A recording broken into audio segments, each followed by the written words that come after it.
The horrifying truth behind the sinister, haunted dolls ritual. In the quiet, fog-shrouded village of Black Hollow, nestled deep within the woods, there lived an old doll maker named Elias Hargrave. Elias was a recluse, rarely seen by the villagers, but his creations were legendary. Each doll was meticulously crafted, with porcelain faces so lifelike they seemed to breathe, and glass eyes that sparkled with an eerie intelligence. Parents would save for months to buy one of Elias's dolls for their children, believing them to be more than mere toys. They were heirlooms, treasures to be passed down through generations. But there was a dark secret behind Elias's craft. Rumors whispered through the village like a cold wind. They said Elias didn't just carve his dolls from wood and mold their faces from clay. They said he infused them with something far more sinister, something alive. The ritual. Elias's workshop was a place of shadows and secrets. Late at night, when the moon hung heavy in the sky, the villagers would hear strange chants emanating from his cottage. The air would grow thick with the scent of burning herbs, and the faint sound of a child's laughter would echo through the trees, though no children were ever seen. It was said that Elias performed a ritual for every doll he created.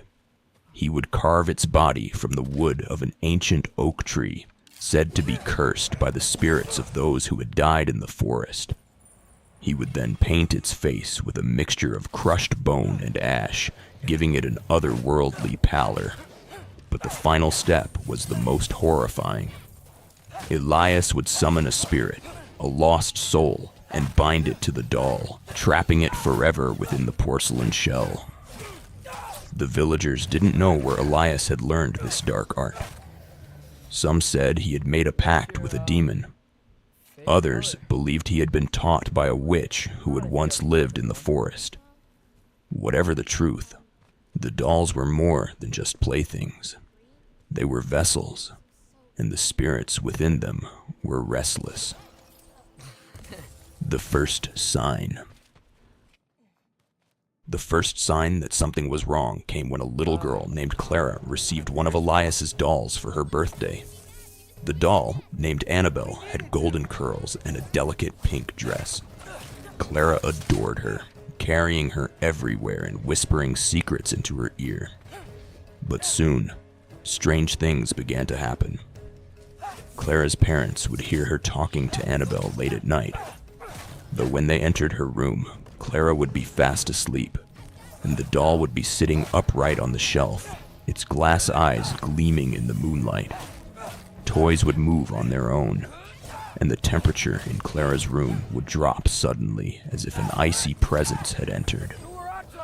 One night, Clara's mother woke to the sound of laughter. She followed it to Clara's room and froze in the doorway. Clara was sitting on the floor, her back to the door, and Annabelle was standing in front of her. The doll's head turned slowly, its eyes locking onto Clara's mother. Then it spoke, its voice a chilling blend of a child's giggle and an old woman's rasp. "She's mine now." Clara's mother screamed, and the doll fell to the floor, lifeless once more. But Clara was never the same. She became withdrawn, her eyes distant, as if part of her had been taken away. The collector. Years passed, and Elias Hargrave died, leaving behind a legacy of terror. His dolls became collector's items, sought after by those who were drawn to the macabre. One such collector was a man named Victor Langston. Victor was wealthy and obsessed with the occult. He had heard the stories of Elias's haunted dolls and was determined to own one. Victor tracked down an antique dealer who claimed to have a genuine Hargrave doll. The doll, named Lila, was exquisite, with raven black hair and emerald green eyes. The dealer warned Victor that the doll was cursed, but Victor laughed it off. He didn't believe in curses until he brought Lila home. That night, Victor was awakened by the sound of footsteps in his hallway. He grabbed a flashlight and followed the sound to his study. The door was ajar, and inside he found Lila sitting on his desk. Her head turned to face him, and she smiled, a slow, malevolent grin that sent a shiver down his spine. "You shouldn't have brought me here," she whispered. From that night on, Victor's life became a nightmare. Objects would move on their own, and he would hear whispers in the dark. Lila would appear in different rooms, always watching him with those piercing green eyes.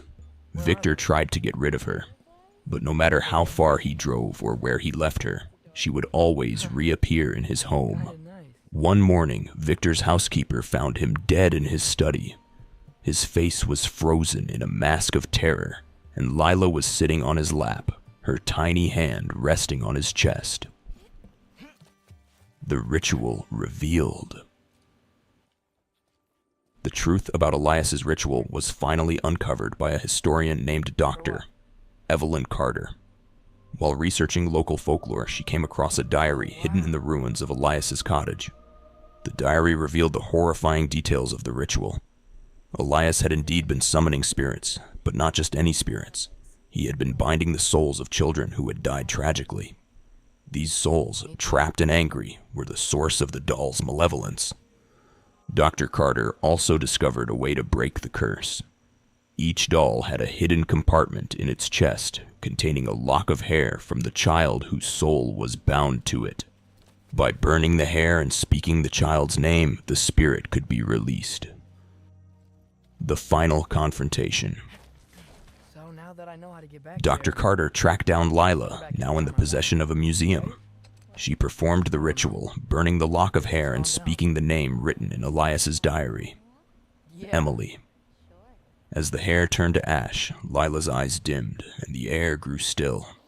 The curse was broken. But as Dr. Carter left the museum, she felt a cold hand brush against her arm. She turned, but no one was there.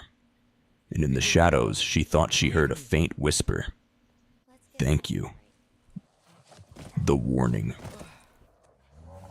The story of Elias Hargrave and his haunted dolls serves as a chilling reminder. Some objects are more than they seem, and some secrets are better left buried.